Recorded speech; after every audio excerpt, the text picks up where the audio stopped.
कालच्या व्हिडिओमध्ये आपण एकूण नैसर्गिक संख्या, एकूण समसंख्या व विषम संख्या काढण्याचे शॉर्ट ट्रिक्स पद्धत पाहिलेली आहे।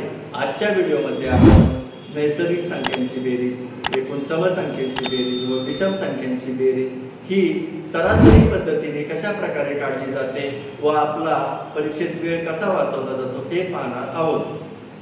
तत्पूर्वी ज्या वेळेस दिलेल्या दोन्ही संख्या सम असतील किंवा दिलेल्या दोन्ही संख्या विषम असतील त्यावेळेस नैसर्गिक संख्यांची सरासरी, विषम संख्यांची सरासरी व समसंख्यांची सरासरी ही सारखीच असते।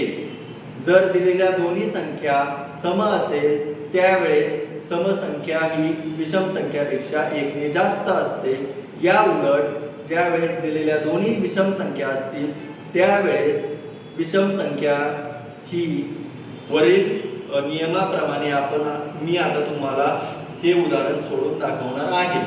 पाहूया आता 22 ते 120 पर्यंतच्या सर्व नैसर्गिक संख्या, समसंख्या व विषम संख्यांची बेरीज किती? आपण सुरुवातीच्या व्हिडिओमध्ये सांगितल्याप्रमाणे एकूण नैसर्गिक संख्या काढून घेऊ। शेवटची संख्या 120 वजा पहिल्या संख्येच्या अलीकडील संख्या 21 बरोबर 19 संख्या आल्या, एकूण संख्या आल्या 99। सरासरीचं सूत्र हे आहे पहिली संख्या अधिक शेवटची संख्या भागिले 2। या नियमाप्रमाणे वरील उदाहरणात 71 ही सरासरी आली। 71 गुणिले 99 बरोबर 7029। आता आपण एकूण सम व विषम संख्या काढून घेऊ। एकूण नैसर्गिक संख्या भागिले 2। त्याप्रमाणे आधी सांगितल्याप्रमाणे भाग हा 49 चा जातो, बाकी 1 उरत आहे। बाकी 1 उरते, ती दोन्ही संख्या सम आहे म्हणून ती बाकी समसंख्येत मिळवायची। याप्रमाणे समसंख्या 50, विषम संख्या 49। आता आपण समसंख्यांची बेरीज काढू। येथे समसंख्या 50 आलेल्या आहे। आधी सांगितल्याप्रमाणे समसंख्या, विषम संख्या व नैसर्गिक संख्यांची सरासरी ही एकच येत असते। त्यामुळे 71 गुणिले 50 बरोबर 3550।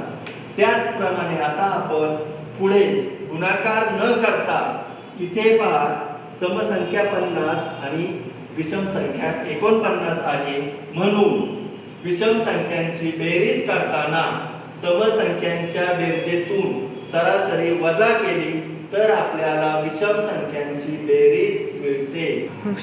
3550 वजा 71 बरोबर 3479। याचं जर आपण कॅल्क्युलेशन केलं, समसंख्या व विषम संख्यांची बेरीज जर करून पाहिली तर आपल्याला एकूण नैसर्गिक संख्यांची बेरीज मिळते। 7 5 12, 4 1, 5 5 10, 3 6 आणि 1 7। अशा प्रकारे आपल्याला आहे तो या उदाहरणाला व बाकीच्या उदाहरणाला देखील लागू पडणार आहे।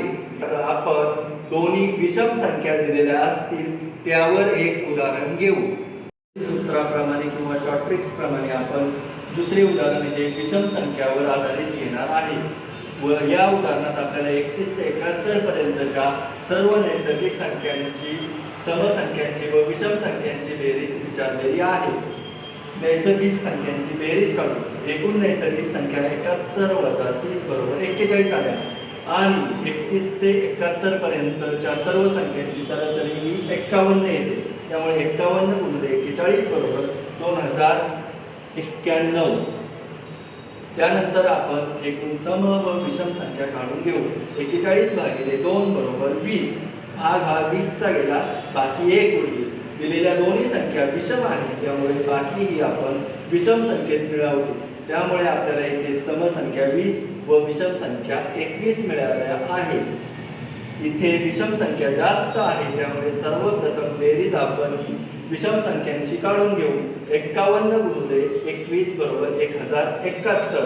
आता समसंख्यांची बेरीज काढताना आपण विषम संख्येच्या बेरजेतून सरासरी वजा केली, 1020 आली।